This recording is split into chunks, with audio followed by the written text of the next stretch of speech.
Showtime! Ladies and gentlemen, please make your way to your seats. Showtime! Please make your way to your seats. The show is about to begin. Showtime! Let the magic begin. Mining Helium-3 on the moon. It's been talked about forever. Like, we've talked about it, but now they say it's finally happening. Is it finally happening? Well, there's potential because obviously we talked about how mining Helium-3 has been a tantalizing prospect, and up to this point, it's remained largely theoretical. But this new company called Interloon, which was founded by a former Blue Origin executive, two of them actually, Rob Meyerson and Gary Lai, L-A-I. So they're trying to turn this theoretical concept into reality. So they've emerged from stealth mode. They've announced funding. They've announced they've raised $15 million in funding to support their plan to extract Helium-3 from the lunar surface and transport it back to Earth. Now, the announcement's significant because although like $15 million does sound relatively modest, the implications of their endeavor are profound. Current lunar exploration efforts, often referred to as the lunar rush, have primarily focused on providing services or resources like lunar water or support government contracts and NASA missions. So in essence, there's been little genuine wealth creation or a sustainable lunar economy. So they're aiming to change the paradigm by tapping into the Helium-3 reserves, which is a stable isotope of helium that's incredibly rare on Earth because we have a magnetosphere which deflects the solar winds that carries the Helium-3. So the moon's surface is believed to be enriched with substantial qualities of this gas that's trapped in pockets beneath the surface. So the reason why this is more of a potential reality now is they're potentially going to be able to leverage NASA's investments in the Artemis program to return humans to the moon. So they see this as an opportunity to piggyback on the space agency's transportation, power, and infrastructure resources. So Helium-3, I can't remember who said this, but it's the only resource out there that is priced high enough to support going to the moon and bringing it back to Earth. So if successful, they could kickstart some sort of lunar mining economy, but a lot of challenges ahead for sure. So it says that this is, the next gold rush, potentially, as everyone's heading towards the moon. And they say NASA is the customer. So, like, I sit back and say, is this what SpaceX is doing with their landing and, the redeployable rockets? Are the long-term, what's the Origin one? Blue Origin. Blue Origin. And Amazon's... Isn't it Blue Origin Amazon's one?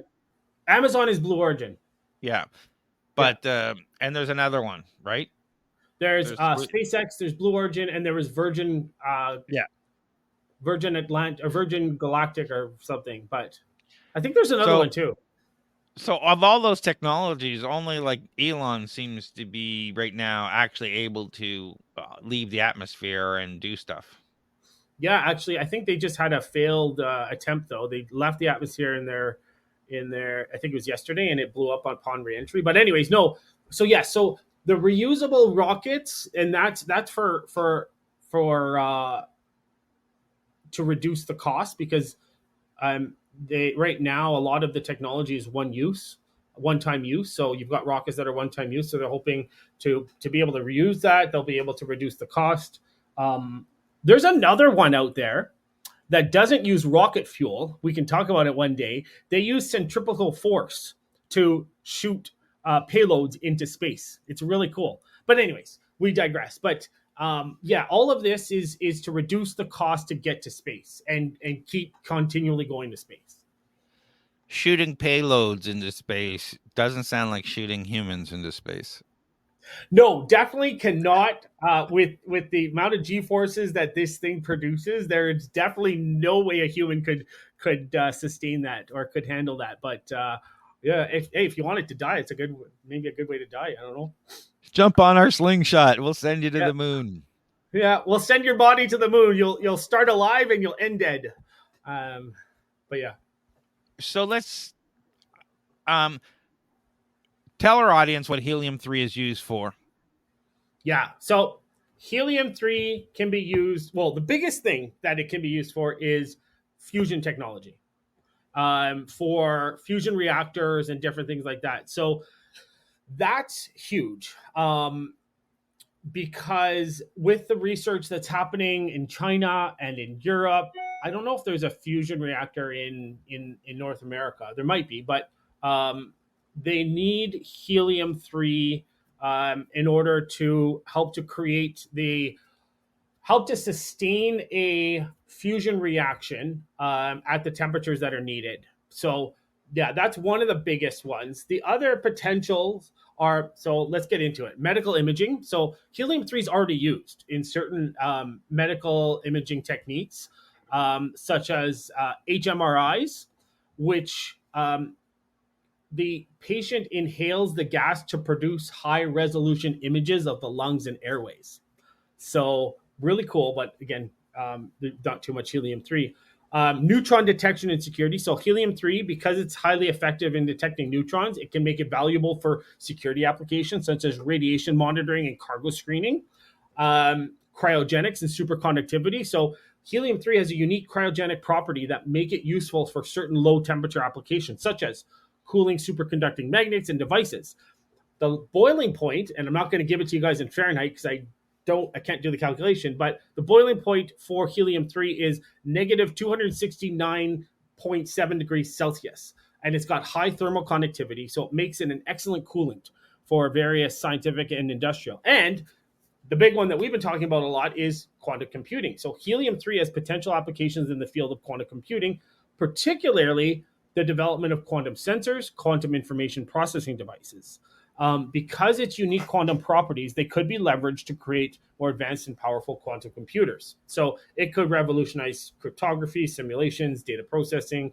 And then there's other, like it can be used for scientific research, for nuclear physics, matter physics, low temperature physics, and then space exploration.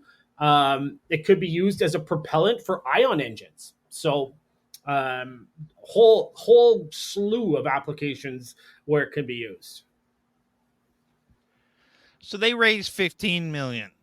That seems like a drop in the bucket for what has to be done here. Absolutely. Go ahead.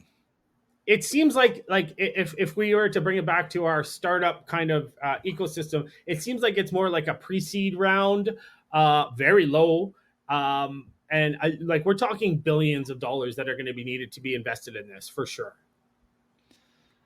So it looks like they're looking at a mission in 2026. Yeah, which aligns with NASA.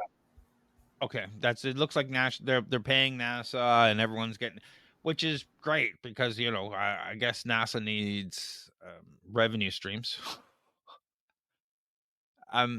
So and then they want to put a pilot plant in place in 2028, and start operationalized by 2030. So I take a step back, and we talk about things that are 10, 15 years out. They're talking 6 years from now. We're going to have operationalized helium-3 mining and extraction facilities on the moon. Yeah. Like that seems it seems too close to be real. Yes, I would say so, because they're like how do we extract the helium-3? How do we collect it? How do we process it? How do we transport it back? Because we're like, although the boiling temperature is low, but like there's so many challenges, but the use cases for it, if they do it right, the use cases for it can have a potential for billions of dollars in funding, or maybe not billions, but millions of dollars in funding for them to get to that stage where it's a viable option, and it's a technology and a proven commercialized extraction method. So I guess they're looking at trying to get to the moon in 2026 and test it. They want to scrape some of it up. What did I see here? I moved past it. They will sample, measure the helium-3 quantity, and attempt to extract some. So they're going to do a little mini mission in 2026 is the plan. For sure. And I guess that's like a pilot, for lack of a better word. From a startup point of view, we say, hey, we just need a few more million to finish this out. If this works out the way we want, that's going to jump start the next round of financing to fund the building of the honestly, no, I don't think 15 million is going to get them to that point. I think they're going to need more based on the cost to get to the moon.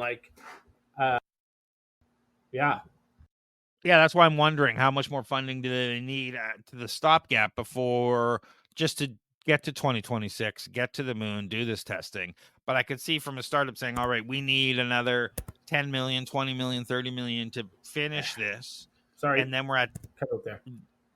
We need 10 to 20 more million to finish this, or whatever the number is, just to do the 2026 thing. And once we've proven that it's there and it's valuable and we can bring it back if we can, or we can extract it, then we're going to be raising a bunch more money because we've done so much more than anyone else in this field. Yeah. So just to put it into perspective, NASA's Artemis program, they have a projected project cost of around $93 billion through to 2025. But that's to like colonize kind of the moon and get people there and things like that. So although like the 90 for this project, they wouldn't need the 93 billion. I think the cost per pound just to launch payloads to lunar orbit is around $19,000 per pound. Yeah, and they were talking about the cost per kilogram of this stuff, or liter, in this article, which is thousands of dollars, right? A single liter costs a few thousands of dollars. Yeah. So we'd have to figure, how do we compress it? How do we store it? How do we bring it back? And is it worth it? And they currently don't have a way to bring it back. And that's what I guess Blue Origin and SpaceX are working on. Like you're saying that the blew up on reentry. I want to do some research. A lot of times they're practicing stuff from a reentry landing point of view, and it was never meant to land. So once you do reentry, they just blow it up anyway, because it's not at that point. We've run our test. We've got to the point. So we don't know if this was planned or not planned, but because a lot of people think that, it blew up, it failed. But no, it did its purpose. This is an experiment. Exactly. And it's a step-by-step experiment and iterative process, right? Yeah. And every one of those things is so expensive that you got to wonder, how far are we going? So I sit back and say, you've talked about the Artemis program. How could, once we're in 2030, we're mining this stuff, we're bringing it back. How does that affect our nuclear fusion program or our fusion energy program? Because, it's really hard right now. People have been anti-nuclear for so long, and they're starting to come back to that now. Are we really going to see this in our nuclear fusion energy programs? Well, it's helium-3 is one of the most promising fuels for future fusion reactors. So the limited supply and high cost of helium-3 is currently a huge obstacle to the large-scale development of fusion reactors. So that's going to help. One of the challenges in making fusion energy is it's not economically competitive. So, and because of the cost of helium-3, so by going to the moon and extracting this, it could attract more investment into fusion power and fusion reactors. So again, by having helium, I think helium-3 is going to be the key for developing large-scale fusion reactors. So larger fusion reactors could potentially generate electricity more efficiently and at a lower cost per unit. And then with a virtually limitless fuel supply, by getting it from the moon, fusion is there's minimal radioactive waste. It's very clean. So the the successful mining and utilization for fusion energy, it's going to require a lot of technological advancement and investment in both lunar resource extraction and fusion reaction development, for sure. Yeah, and with nuclear, I know we got to end soon, but with nuclear, it's more political than anything else. Because it costs billions to make a nuclear plant, and it takes 25 to 50 years to get it built and developed. And the problem is that politically, we have elections every 4 years. So if the the thing is people still hear nuclear and they think nuclear waste, they think all this radioactive waste, and that's not the case with fusion. So that's a huge thing lobbyists are going to have to overcome too. Yeah, because Bill Gates has been on. I've talked about this before, or maybe we should bring it back. That the latest generation, I think it's 6th-gen nuclear power plants that eat their own poop. They don't even need this. They eat their own. The stuff that comes out, they just put back in.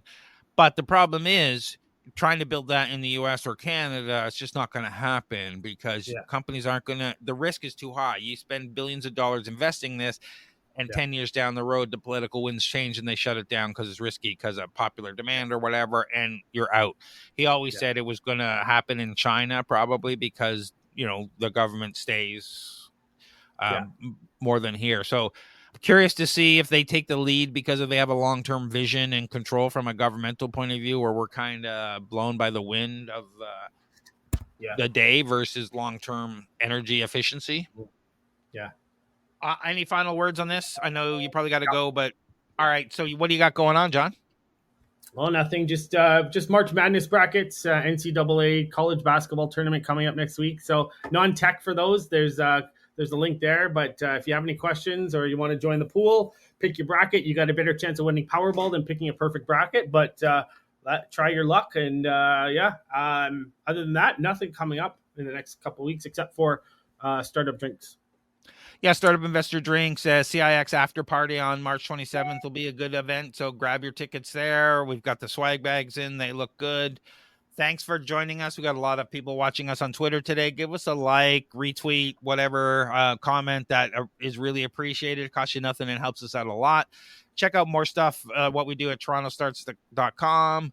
You can get the podcast there and whatnot. And if you're stuck in your business and you want to move it forward and you're looking for help, check out startupcoach.ca. I help businesses get unstuck and grow to the next level. Book a free discovery call and we can chat. Thanks very much, Sean, for being here. I rushed through that to get you out the door. All right. Thanks, guys. Thanks, Craig. Take care. Bye. Wow,